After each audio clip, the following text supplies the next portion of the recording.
दोस्तों, आज की कहानी है ननद जी इस बार मेरी कलाई पर राखी बांध दो। दोस्तों, कहानी शुरू करने से पहले अगर आपने हमारे चैनल को सब्सक्राइब नहीं किया है तो सब्सक्राइब कर लीजिए ताकि आपके पास पहुंचे हर नया वीडियो। जैसे जैसे रक्षाबंधन नजदीक आ रही थी वैसे वैसे सुरभि का मन और अशांत होता जा रहा था।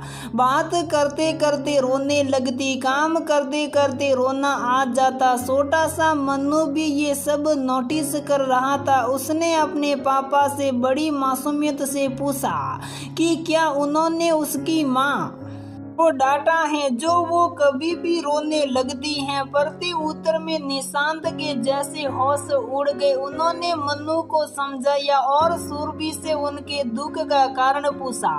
निशांत के वो शब्द मानो सुरभि के आंसू के प्रवाह में बढ़ोतरी कर गई और वो सिसकते हुए बोली, अगले हफ्ते रक्षाबंधन है भैया, हम सबको अकेला छोड़ गए। मुझे बहुत बेचैनी होती है, मैं किसे राखी बांधूंगी। भगवान इतना निर्दयी कैसे हो सकता है। जिसने कभी किसी का बुरा नहीं सोचा उसे ही उठा लिया, न उसकी माँ बाप की सोची और न बीवी बच्चे की।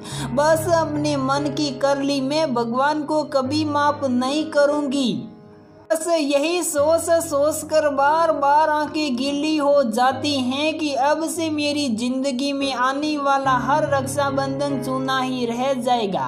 कहकर सुरभि निशांत के गले लगकर बहुत रोई। सुरभि के बड़े भैया एक बड़ी सरकारी कंपनी में कार्यरत थे। किसी वरिष्ठ अधिकारी के घोटाले की खबर जब उन्होंने एंटी करप्शन ब्यूरो को देनी चाहिए तो उन भ्रष्ट अधिकारियों ने उनकी एक रोड एक्सीडेंट के बहाने हत्या करवा दी। हालांकि उनकी जगह उनकी पत्नी मीरा को उनका ओहदा दे दिया गया है, पर क्या मात्र पैसे की भरपाई से क्या घर का बेटा वापस लौट सकता है?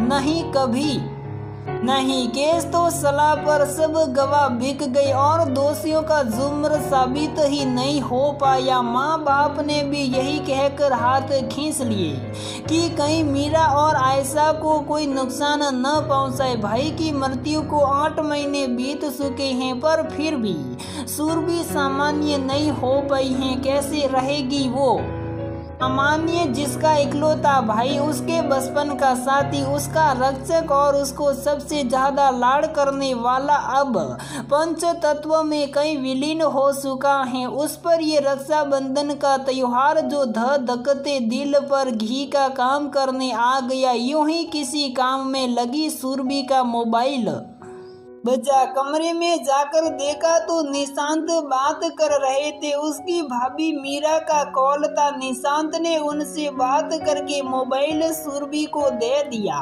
कैसी हो भाभी? सुरभि ने पूछा। मैं ठीक हूँ दीदी, कल गाड़ी भिजवा दूंगी, आप सब लोग घर आ जाना। मैंने निशांत जी को भी कह दिया है और उन्होंने वादा किया है कि सब आएंगे। मीरा ने कहा कि बुरा मत मानना भाभी, पर अब आने का क्या फायदा है, मैं खुद को और दुखी नहीं करना चाहती। अगले दिन राखी थी और मीरा सबको घर बुलाना चाहती थी। मैं आपका दर्द समझती हूँ दीदी, लेकिन मन्नू और आयशा को तो इस खुशी से दूर मत करिए प्लीज। आयशा पूरे साल इस दिन का इंतजार करती हैं, उसकी खुशी के लिए ही आ जाना। मीरा ने रिक्वेस्ट करते हुए कहा। जी ठीक है भाभी, हम कल आ जाएंगे। माँ पापा ठीक हैं? माँ पापा दोनों मंदिर गए हुए हैं, वरना बात करा देती दीदी। कल आप सबका इंतजार रहेगा। और मीरा ने फोन रख दिया। भैया की मृत्यु के बाद से सुरभि घर नहीं गई थी। मन तो उसका भी बन गया अब, और सोचा कि ठीक ही तो कह रही हैं भाभी, अपने दुख में बच्चों की खुशी क्यों सवाया करूं। मन भी तो पूरे साल अपनी कलाई पर आयशा की राखी का बेसब्री से इंतजार करता है। फौरन उठी और मन्नू की तरफ से आयशा को तोहफा देने के लिए मार्केट निकल गई। अगले दिन मन्नू बहुत खुश था। वो अपनी राखी लौटकर अपने सब दोस्तों को दिखाएगा। आयशा को अपने घर ले आने का भी प्लान बना लिया उसने। इन सब बातों के बीच सुरभि खामोश थी। मन्नू की बातें उसके कानों पर तो पड़ रही थी पर दिमाग तक नहीं पहुंच रही थी, क्योंकि दिमाग तो जैसे बचपन की ढेरों यादों का संदूक बन चुका था। 2 घंटे में घर आ गया, जिस घर से सुरभि का बचपन झांका करता था, जिस बगिया में वो भैया के प्रेम पत्र छीनकर उनकी दौड़ लगवाया करती, जिस छत पर दोनों भाई बहन घंटों पतंग उड़ाने के लिए टंगे रहते और जिस स्टोर रूम में माँ की मार के डर से छुप जाया करते थे, वो सब जैसे आज निर्जीव से, मानो सुरभि से उसके भैया के वापस लौटने की खबर लेने ही मुख खड़े थे। अपने विचारों को किसी तरह बटोर ही रही थी कि अचानक आयशा की पुकार ने उसे वर्तमान के धरातल पर खड़ा कर दिया। मन्नू और आयशा अंदर चले गए। माँ ने सुरभि और निशांत की आरती उतारकर उन्हें अंदर बुलाया।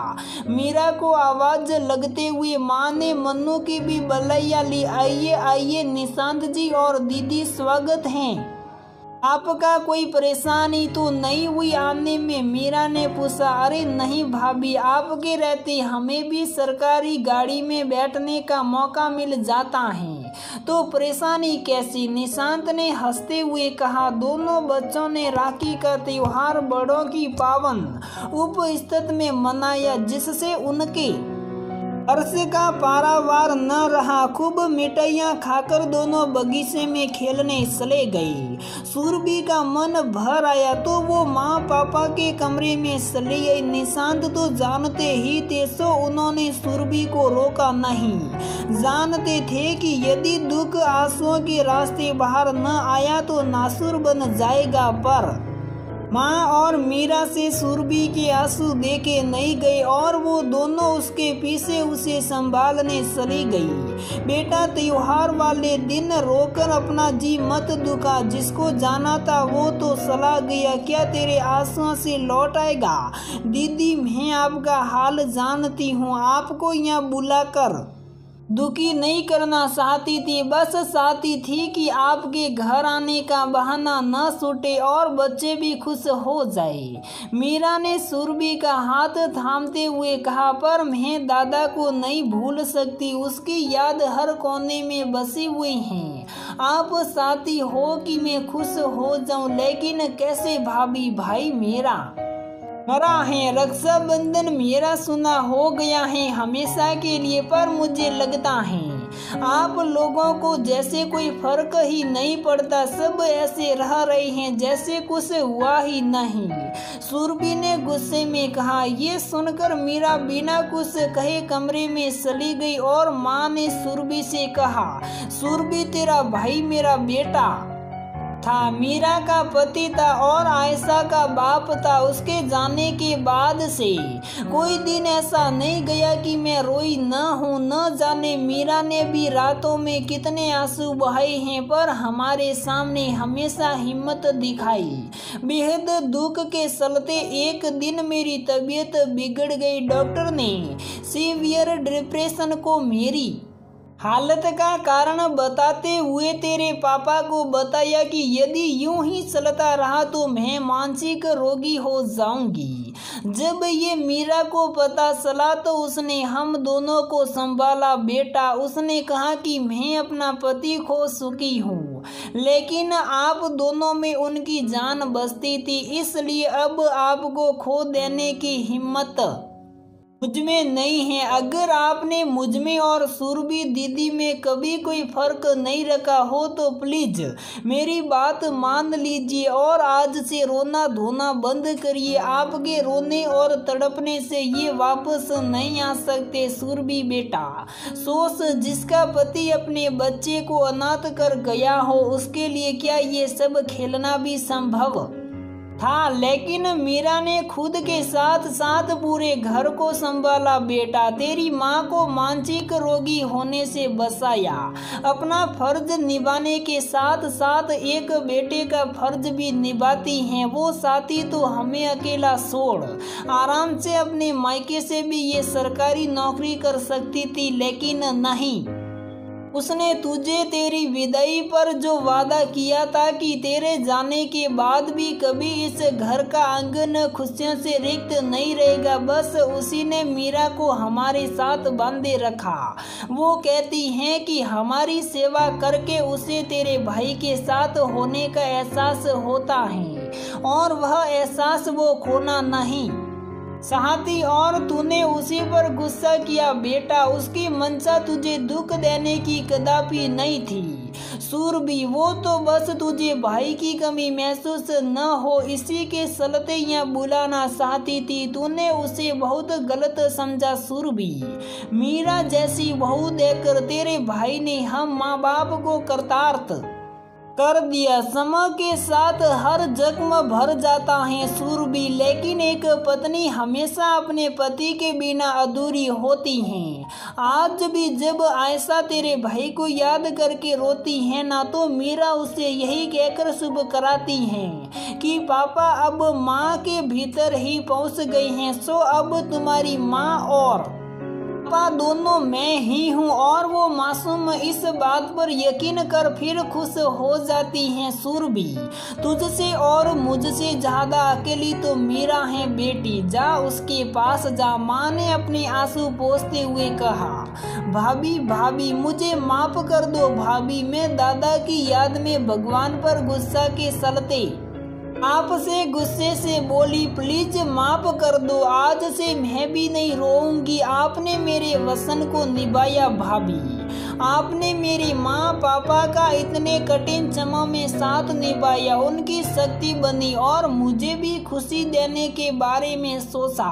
भाभी, खुश नसीब भैया नहीं थे जो इतनी अच्छी जीवन साथी का साथ 20 ही छोड़ गए। नसीब वाले तो हम हैं जिन्हें आपके रूप में एक सॉलिड पिलर मिला, जिसके सहारे मेरा मायका टिका है। सूरबी ने कान पकड़ते हुए कहा, दीदी मैंने आपको कभी ननद नहीं बल्कि छोटी बहन ही समझा है, तो माफी मत मांगिए। देखिए आपके पसंद की हर चीज बनवाई है तो टूट पड़िए खाने पर, जैसे पहले आप और आपके दादा खाने पर धावा बोलते थे। मीरा ने सूरबी का हाथ पकड़कर टेबल पर बिठाते हुए कहा, भाभी मैं कुछ सोच रही थी। आयशा आयशा बेटा, तुम्हारे पास वो दूसरी राखी थी ना, वो बुआ को दे दो। सूरबी ने छोटी आयशा से कहा। हाथ में पूजा की थाल लेकर सूरबी ने सबको हॉल में बुलाया और कहा, आज से पहले मैं भाभी को वो दूसरी वाली राखी बांधती थी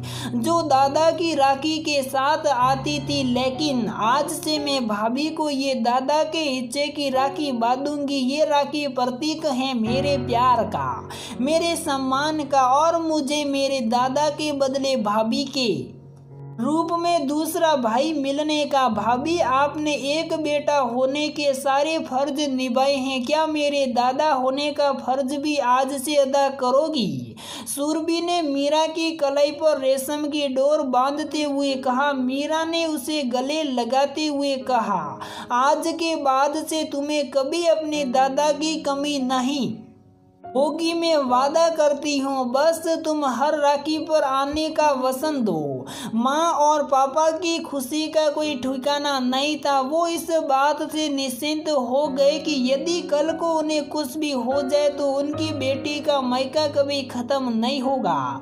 दोस्तों, भाई की कमी तो कोई पूरी नहीं कर सकता, उसके साथ बचपन की कितनी यादें जुड़ी होती हैं, लेकिन अगर भाभी मीरा जैसी हो तो यकीनन किसी बहन को भाई की कमी नहीं खलेगी। मीरा जैसी लड़कियां होती हैं मित्रों, बल्कि मैं तो ये कहूँगी कि शादी के वक्त हर लड़की मीरा जैसी ही होती हैं। वो तो ससुराल वालों पर निर्भर करता है कि वो उसे भविष्य में कैसा बनाना चाहते हैं। दोस्तों इसी के साथ हमारी ये कहानी यहीं पर समाप्त होती है। अगर आपको हमारी ये कहानी पसंद आती है तो वीडियो को लाइक करें, शेयर करें और हमारे चैनल को सब्सक्राइब ज़रूर करें।